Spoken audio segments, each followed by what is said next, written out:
কোরবানির সময় বিরাট গরু কেনা হয়, সেই গরুর গলায় মালা দিয়া তারপরে শহরে রাস্তায় রাস্তায় ঘুরানো হয়, অমুক মিয়া সাহেব এই গরুটা কোরবানি করবে। এরকম চিটাগং এ হয় না, অন্য অন্য জেলায় হয়। জি, এখানেই বেশি তাই? আশ্চর্য কথা। তাহলে তো উচিত, এরকম যদি উদ্দেশ্য হয় তাহলে বড় মিয়া গরুর সাথে একসাথেই হাঁটা উচিত, লোকেরা বুঝুক কোন বড় মিয়া আর কোন বড় গরু। আপনি এটা করলেন কি জন্যে? এই কাজটা তো নিন্দনীয় কাজ। মানুষকে শুনাইয়া, মানুষকে দেখাইয়া যদি করা হয় কোনো ফল পাওয়া যাবে না।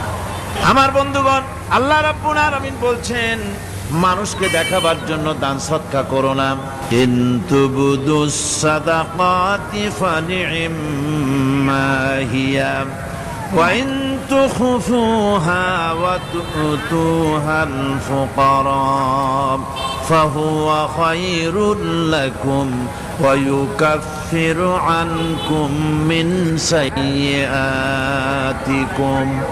প্রকাশ্যভাবে খরচ করলে তা ভালো, আল্লাহ পাক বলছেন প্রকাশ্যভাবে খরচ করলে তা ভালো, কিন্তু গোপনে দান করা সবথেকে উত্তম।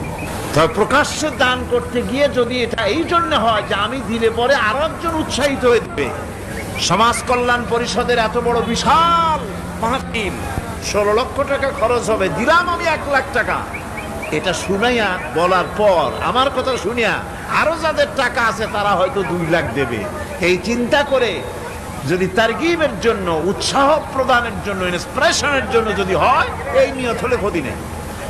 কিন্তু সর্বাবস্থায় দানটা গোপন হয় ভালো। আল্লাহ পাক বলেন গোপনে যদি তুমি দান করো তাহলে আমি রব্বুল আলামিন ওই গোপন দানের বিনিময় তোমার সমস্ত গোপনীয় গুনাহগুলি আমি রব্বুল আলামিন মাফ করে দেব, তোমার গোপন গুনাহগুলি মাফ করে দেব। 5 নম্বরে হচ্ছে নির্বোধ আর অজ্ঞ লোকদেরকে প্রয়োজনের অতিরিক্ত টাকা দিবা না। দেখেন ইসলামের কি সুন্দর বিধান। বোকা, নির্বোধ, অজ্ঞ আছে না সমাজে? তুমি মহব্বতে, আল্লাহর মহব্বতে ওর লাগে 500 টাকা দিয়ে দিলা 5000 টাকা, এ তো সর্বনাশ করে ভালাবে, সে তো খারাপ জায়গায় তা ব্যয় করবে। এই জন্য অজ্ঞ লোকদেরকে, নির্বোধ লোকদেরকে প্রয়োজনের অতিরিক্ত দিতে আল্লাহ নিষেধ করেছেন। তবে আল্লাহর ইচ্ছা হচ্ছে এই যে যত বড় পাপী হোক আর যত বড় খোদাদ্রোহী হোক না কেন, প্রত্যেকের খাওয়া, পড়া, শিক্ষা, চিকিৎসা গ্যারান্টি দিতে হবে। সুবহানাল্লাহ। কোন এর নাম তো আল্লাহ, এর নাম কি? আল্লাহ পাক, যার ভেতরে কোনো কার্পণ্যতা নাই। আল্লাহরে মানলেও আল্লাহ খাইতে দেন, না মানলেও দেন, সকলকেই দেন সমভাবে।